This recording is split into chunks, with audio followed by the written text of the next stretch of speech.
Hi friends, कशा आहात सर्वजण? सगळ्यांचं नवीन एका व्हिडिओमध्ये स्वागत आहे. तर सकाळी अगोदर कोमट पाण्यामध्ये लिंबू मध असं टाकून घेते, एक दिवशी हळद टाकून घेते आणि नंतर मग जिऱ्याचं किंवा आज आता ओवा भिजत घातलेलं होतं तर ते घेतलं होतं. तर आजच्या जेवणामध्ये बघा तेल न वापरता मी आज शेवग्याच्या शेंगाची भाजी बनवली होती आणि सोयाबीनची भुर्जी केलेली होती. तर भुर्जीमध्ये मी थोडंसं तूप घातलं होतं, पण शेवग्याच्या शेंगामध्ये अजिबातच तूप पण नाही वापरलं आणि तेल पण नाही वापरलं. तर चवीला पण ना काही असा फरक पडत नाही, चव पण छान होते आणि आपल्या हेल्थसाठी पण ते चांगलं आहे. तर संध्याकाळी आता हे चिया सीड आहे ते मी एका ग्लासमध्ये भिजत घालते, शेंगदाणे आणि बदाम एका ह्याच्यात भिजत घालते. तर आज आता मेथी इथं भिजत घातली होती उद्यासाठी.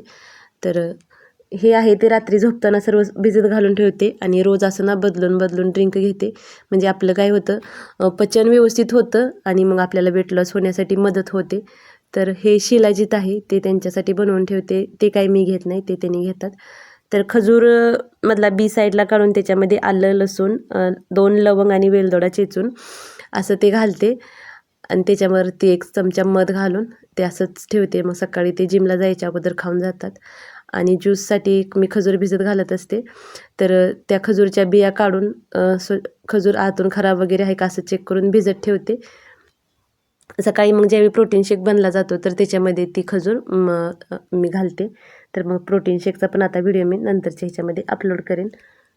आपल्याला जर खरंच मनापासून वजन कमी करायचं असेल तर मग बारीक बारीक अशा ज्या गोष्टी आहेत त्याच्यामध्ये चेंजेस केलं तर ना खरंच वजन कमी व्हायला खूप मदत होते आणि हेल्दी पद्धतीने आपलं वजन कमी होतं. अशा पद्धतीने वजन कमी केलं तर नंतर वजन आपलं वाढतही नाही. तर आपण बाहेरचं गोळ्या वगैरे घेऊन किंवा पावडर घेऊन वजन कमी केल्यानंतर शरीरावर साईड इफेक्ट पण होतात आणि परत ते बंद केल्यानंतर काही वर्षांनी आपलं वजन पण वाढतं. तर त्यामुळं असं काही न घेता घरातीलच आपलं हे जे सर्व साहित्य आहे ना, तर हेच पदार्थ खाऊन आपण वजन कमी करू शकतो. तर आज मी हरभरा मोड आलेले संपलेले होते, तर सकाळी हरभरा भिजत घातले होते. तर संध्याकाळी ना ते असं स्वच्छ धुवून घेतले आणि नंतर मग बांधून ठेवले. म्हणजे उद्यापर्यंत त्याला सकाळपर्यंत मोड येतात व्यवस्थित असे. तर आता सोयाबीनची भाजी आज बनवली होती. आता सोयाबीनमधून ना भरपूर असं प्रोटीन भेटतं. आता तुम्ही जर नॉनव्हेज खात नसाल तर मग तुम्हाला सोयाबीन हा सर्वात बेस्ट ऑप्शन आहे आणि नॉनव्हेज खात असाल तरी पण तुम्ही हे करू शकता, चिकन खाऊ शकता किंवा अंडी खाल्ली तरी चालतात. अंडी खाल्ले तर त्याच्यातील पिवळा भाग खायचा नसतो, फक्त पांढरा भाग खायचा. तर सोयाबीनची भाजी करताना बघा मी अगदी थोडंसं तूप घेतलं होतं, त्याच्यामध्ये जिरे टाकले, कांदा घेतला होता भरपूर असा कांदा आणि कढीपत्ता घातला. नंतर ते भाजल्यानंतर आलं लसूण चेचून घातलं होतं आणि नंतर 1 टोमॅटो बारीक कट करून घातलं. टोमॅटो पटकन भाजण्यासाठी मीठ घालून घेतलं. तर आता हे ते तूप घालता केलं तरी पण चालत होतं, पण मी थोडंसं तूप घातलं होतं कारण मुलं पण खातात ही भाजी, मुलांना पण सोयाबीनची भाजी आवडते. तर मग टोमॅटो थोड्या वेळ झाकून ठेवलं म्हणजे टोमॅटो व्यवस्थित असं शिजातं. आता सोयाबीन गरम पाण्यामध्ये धुवून घेतलं होतं आणि थोडंसं मिक्सरला वाटून घेतलं जाडसर. हळद, मीठ, लाल तिखट आणि धन्याची पूड असं घातलं होतं मी. हे मसाले घातले होते त्याच्यामध्ये. तर ह्या मसाल्यामधून काही आपलं वजन काही वाढत वगैरे नाही हे जर मसाले घातलं तरी. तर मग सोयाबीन थोडंसं मिक्सरला जाडसर असं वाटून घेतलं आणि छान असं त्याच्यामध्ये घालून नंतर 1-2 वाफ काढलीत की भुर्जी आपली तयार होते आणि हाय प्रोटीन भुर्जी होते आपली ही तयार. तर आपण सकाळच्या ह्याच्यामध्ये किंवा दुपारच्या जेवणामध्ये ही भुर्जी घेऊ शकतो. चपातीसोबत, भाकरीसोबत तुम्हाला कसं खायला जमेल तसं आपण ते खाऊ शकतो. तर नंतर मग मी संध्याकाळच्यासाठी ही शेवग्याची शेंग घेतली होती. तर बघा काहीच तेल वगैरे न घालताना जिरं टाकलं, जिरं थोडंसं हलकंसं भाजून घेतलं, नंतर चेचलेला लसूण घातला थोडासा, तो पण भाजला आणि नंतर मग टोमॅटो 1 कट करून घातलं. टोमॅटो पटकन भाजण्यासाठी थोडंसं त्याच्यामध्ये मीठ घालून घेतलं आणि खरंच ना तेल न घालता पण ना भाज्यांना एवढी छान अशी चव येते. हे म्हणजे आपण जोपर्यंत करून बघत नाही तोपर्यंत आपल्याला विश्वास बसत नाही. आपण बिनकामाचं ना एक्स्ट्राचं तेल म्हणजे खात असतोय. तर नंतर मी थोडंसं 1 चमचा एवढं खोबऱ्याचं वाटण होतं. आता नाही घातलं तरी पण चालत होतं, तरी पण मी 1 चमचा त्याच्यामध्ये घातलं होतं. तर ते पण व्यवस्थित असं भाजून घेतलं. तेल कुठेही वापरलं नाही. थोडंसं वाटलं तरी पाण्याचा शिंतोडा टाकायचा त्याच्यावरती, 1-2 चमचे पाणी घालायचं म्हणजे मसाले आहेत ते आपले व्यवस्थित भाजले जातात. आणि याच्यामध्ये मी आपलं रेग्युलर काळं तिखट असतं घरामधलं तर ते घातलं होतं.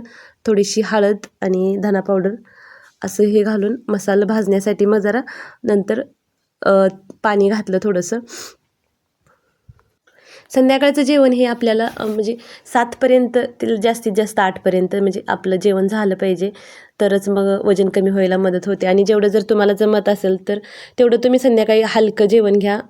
सूप घेतलं तरी सगळ्यात बेस्ट ऑप्शन आहे, किंवा तुम्ही ज्वारीची किंवा नाचणीची अशी भाकरी घेऊन थोडीशी भाजी घेतली, सलाड घेतलं तरीही चालतं, किंवा मग तुम्ही ओट्सचं खिचडी वगैरे बनवून घेतली तरीही चालते. जेवढं हलकं खाईल संध्याकाळी तेवढं शरीरासाठी आपल्या चांगलं आहे. म्हणजे वजन कमी होतं पटकन तसं. आणि जेवणानंतर आपल्याला लगेच झोपायचं नाही, 2 ते 3 तासानंतर जेवणानंतर झोपायचं असतं. जेवल्या जेवल्या झोपल्यावर पण आपलं पचन आहे ते व्यवस्थित होत नाही, त्यामुळं पण वजन वाढलं जातं मग. आणि सकाळी आणि दुपारच्या जेवणामध्ये तुम्ही भरपूर असं खाऊ तुम्हाला जर भूक लागत असेल जास्त तर एक भाकरी तुम्ही एका वेळेला खाऊ शकता. एक भाकरी, भाजी, त्याच्यासोबत भरपूर अशी भाजी घ्यायची. भाज्यांची क्वांटिटी वाढवायची आपण. आणि सलाड आणि मोड आलेले कडधान्य हे थोडंसं आपण जास्त प्रमाणात घ्यायचं, म्हणजे आपलं पोट पण भरलं जातं आणि सारखी भूक पण आपल्याला लागत नाही. अधूनमधून एखादी भूक लागली तर एखादं फळ वगैरे तुम्ही खाऊ शकता. पाणी आपल्याला ना भरपूर असं पाणी प्यायचं आहे. 3 ते 3.5 लिटरनं आपल्याला दिवसभराचं पाणी प्यायचं आहे. पण एकाच वेळी आपण जास्त पाणी प्यायचं नाही. एकाच वेळी बसल्यानंतर 1 लिटर असं अर्धा लिटर एवढं पाणी घ्यायचं नाही. आता सकाळी आपण घेऊ शकतो, म्हणजे एक ग्लास असं 3-4 ग्लास ना आपल्या नाश्त्यापर्यंत सकाळी झालं तरी चालतात. सकाळी आपली बॉडी डिटॉक्स होऊन जाते. पण आता मी सकाळपासून माझं पाणी प्यायचं विसरले ना, आता एकदाच बसल्यावर मी 1 लिटर पाणी पिऊन घेते. तर तसं करायचं नाही. तसं केल्यानंतरही आपल्या शरीराला त्रास होतो. आणि संध्याकाळी 7 नंतरही आपल्याला 7पर्यंत संध्याकाळी आपलं हे पाणी 3 लिटर तरी 3 ते 3.5 लिटर पाणी पिऊन झालेलं असावं. रात्री परत मग पाण्याची क्वांटिटी कमी करायची, जास्त पाणी प्यायचं नाही. तहान लागले असेल तरच थोडंसं पाणी प्यायचं. रात्रीची शक्यतो पाणी जास्त प्यायचं नाही. पाणी तुम्ही सकाळच्या वेळेमध्ये भरपूर प्रमाणात पिऊ शकता. आणि मग दिवसभर असं 1 ग्लास असं 1 तासाने 2 तासाने असं पाणी प्यायचं. एकदमच जास्त पाणी पिल्यानंतर पण तसा त्रास होतो. आता बऱ्याच महिलांना बघा दुपारी जेवणानंतर झोपायची सवय असते, पण खरं तर वजन वाढीचा ना तो सर्वात मोठा भाग आहे. कारण दुपारी जेवल्यानंतर झोपलं ना त्यानं आपलं वजन खूप स्पीडनं वाढलं जातं. त्यामुळे शक्यतो दुपारच्या जेवणानंतर झोपायचं नाही. जास्तच तुम्ही जर म्हणजे कामाचा लोड असेल, तुम्हाला जास्त काम असेल तर एक 15 ते 20 मिनिटं तुम्ही डाव्या कुशीवर पडू शकता. पण अगदीच काही जणांना कसं तास 2-2 तास झोपायची सवय असते, तर तशा झोपण्यानं पण ना आपलं वजन जास्त प्रमाणात वाढलं जातं. त्यामुळं शक्यतो झोप कमी करायची. आता मी भाजी शिजत घातल्यानंतर चपाती बनवायला घेतली होती. आता मिस्टर काही भाकरी खात नाहीत, त्यांना आवडत नाही. माझ्यासाठी मी नाचणीची आणि ज्वारी अशी मिक्स करून भाकरी करते. आता इकडं कसं नाचणी अगदी चिकट पीठ येत नाही, उतवणी घातलं तरी पण भाकरी येत नाही. त्यामुळं थोडंसं ज्वारीचं पीठ आणि थोडंसं नाचणीचं असं अर्धा घेऊन मी भाकरी करते. आणि मुलांसाठी मग तेल लावून चपाती करते. मुलांना पांढरी चपाती नाही देत खायला. आणि मिस्टर आहेत ते पांढरीच खातात, ते भाकरी खात नाहीत. त्यामुळं मग आतमधून पण तेल लावत नाही आणि वरून पण तेल लावत नाही, अशीच घडी करते आणि अशीच लाटून भाजते. तर ते तसं घेतात. तुम्हाला पण जर भाकरी खायची नसेल तर मग तुम्ही अशी रोटी करून पांढरी खाऊ शकता. त्यानं पण मग आपल्याला तेलाचंच प्रमाण आपल्याला कमी करायचं आहे. तेल आणि साखर मग वजन कमी व्हायला मदत होते. पण भाकरी जर खात असाल तुम्ही, ज्वारीची आहे, नाचणीची आहे, मक्याची आहे, परत बाजरीची आहे. आता उन्हाळ्यात बाजरीनं थोडासा पचायला त्रास होतो, पण तांदळाची भाकरी आपल्याला घ्यायची नाही. शक्यतो तांदळाचा पदार्थ आपल्याला वजन कमी होईपर्यंत बंद करायचं आहे. आणि एकदा का आपलं वजन मेंटेन झालं की नंतर मग आपण म्हणजे सगळ्याच गोष्टी खाऊ शकतो. फक्त खाणं आपलं लिमिटमध्ये असावं. लिमिटमध्ये खाल्लं तर मग आपल्या तब्येत वाढतही नाही आणि शरीरालाही दुसरा काही त्रास होत नाही. फक्त मग ती अति खाण्यानं मग आपल्याला त्रास होऊन जातो. आपलं जेवण्याचं टाईम हे फिक्स असावं. आता आज सकाळी जर तुम्ही 10 वाजता नाश्ता केला असेल, किंवा मग उद्या मग तुम्ही 10 वाजताच करायचा, 10चा उद्या 11 वाजवायच्या नाहीत. तसं पण मग आपलं ना पचनक्रिया बिघडते, व्यवस्थित होत नाही. तसं पण मग वजन वाढलं जातं. तर संध्याकाळचं पण ना एक टाईम जास्तीत जास्त 15-20 मिनिट आपलं इकडे तिकडं झालं तर चालते, पण टाईम फिक्स असावं. आज सकाळी 10ला सकाळचा नाश्ता केला असेल, किंवा सकाळी डायरेक्ट तुम्ही जेवण करत असाल तर सकाळचं 10ला केलं, तर संध्याकाळचं तुमचं काही 7-7:30चं टाईम असेल तर त्याच टायमामध्ये करायचं, जास्त लेट करायचं नाही. संध्याकाळी जेवण आपण जेवढं हलकं घेईल ना तेवढं आपलं शरीर पण हलकं राहतं. आणि सकाळी आपल्याला उठायला पण ना खूप सोपं जातं. अलार्म वाजायच्या अगोदरच ना आपल्याला जाग येते, कारण भूक लागलेली असते. आणि जास्त आपण जड अन्न खाऊन झोपलं ना सकाळी आपल्याला सुस्ती आल्यासारखं होतं बघा, अंग जड होतं आणि उठायलाच नकोसं होतं. पण असं त्यामुळे संध्याकाळचा जेवढा हलका आहार घ्याल तेवढं ना आपल्या शरीरासाठी पण चांगलं आहे. आणि सकाळी मग आपल्याला उठायला पण मदत होते, लवकर उठण्यासाठी. जेवताना घास हे ना अगदी लहान लहान घास घेऊन ना बारीक एक घास 32 वेळा चावून त्या घासाचं ना पूर्ण पाणी झाल्याशिवाय ते घास गिळायचाच नाही. अशा पद्धतीने चावलं ना तर आपल्या शरीरामध्ये भरपूर अशी तोंडामध्ये लाळ तयार होते आणि लाळ पोटामध्ये गेली ना आपलं पोट भरलं जातं. त्यामुळं मग घास शक्यतो अगदी बारीक चावून खायचं आणि जेवताना कधीच घाई गडबड करायची नाही. अगदी शांततेत असं जेवण करायचं, म्हणजे त्याचं खाल्लेल्याचं ना व्यवस्थित असं पचन होतं.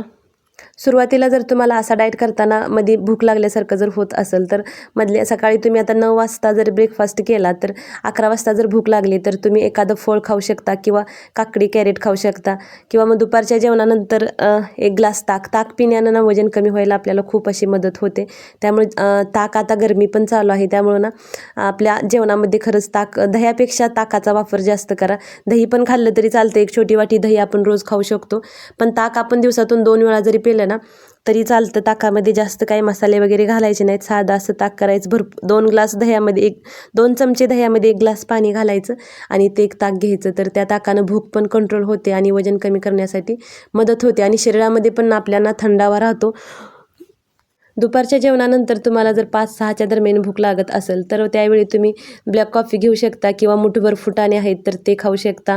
नाहीतर एखादं मग फळ असेल सिजनेबल फळ, आता बघा फळं कलिंगड, द्राक्षे आपल्याला आता बाजारामध्ये चालू झालेले आहेत, तर तुम्ही कोणतंही एक फ्रूट संध्याकाळच्या वेळेला 5च्या वेळेला खाऊ शकता आणि शक्यतो संध्याकाळचं जेवण एक 7-7:30पर्यंत करायचा प्रयत्न करा. जेवणानंतर एक 10 ते 15 मिनिट चालण्याची एक सवय ठेवायची आणि सकाळचं पण नाश्ता झाल्यानंतर आराम करायचा नाही लगेचच. नाश्त्यानंतर सकाळचा आपण नाश्ता हेवी नाश्ता करतो भरपूर पोटभर असा, तर ते खाऊन जर आपण आराम घेतला तरी पण मग आपलं वजन वाढतं. तर खाल्ल्यानंतर शक्यतो लगेचच आपण आराम घ्यायचाच नाही, काही ना काही ॲक्टिव्हिटी करत राहायचं. सकाळचा व्यायाम नाही झाला तर संध्याकाळच्या वेळेला तर आपण चालायला जायचं. असं जर छोटे छोटे जर बदल केले ना तर खरंच ना खूप फरक पडतोय. आपली पूर्ण लाईफस्टाईल चेंज होऊन जाते आणि हे करण्यासाठी एक्स्ट्राचा काही असा आपल्याला टाईम वगैरे काढायला लागत नाही. तर आपल्या रोजच्या जीवनशैलीमध्ये ह्या आपण सवयी ॲड केल्या तर आपली तब्येत पण व्यवस्थित राहते आणि तब्येत व्यवस्थित असेल तर आपला माइंड पण फ्रेश राहतो आणि मूड पण फ्रेश होतं. तर असे छोटे छोटे बदल करून नक्की बघा. रात्रीचं जेवण 7पर्यंत केलं असेल तर 10पर्यंत झोपण्याचा प्रयत्न करा. नाहीतर लेट झालं तर मग नंतर झोप लागत नाही, झोप न लागण्याचा त्रास होतो. तर शक्यतो 7ला जेवलं तरी 10पर्यंत झोपलं की मग सकाळ आपली झोप पण व्यवस्थित होते. 6 ते 7 तासाची आपल्याला झोप पण घेणं गरजेचं आहे. तर असा सिम्पलच असा डाएट जर तुम्ही फॉलो केला तर एका महिन्यामध्ये ना 4 ते 5 किलो वजन आरामशीर कमी होतं. तर कसा वाटला व्हिडिओ कमेंट करून नक्की सांगा आणि चॅनलवरती जर नवीन असाल तर चॅनलला सबस्क्राईब नक्की करा. भेटूया नंतर एका नवीन व्हिडिओजमध्ये. श्री स्वामी समर्थ सर्वांना.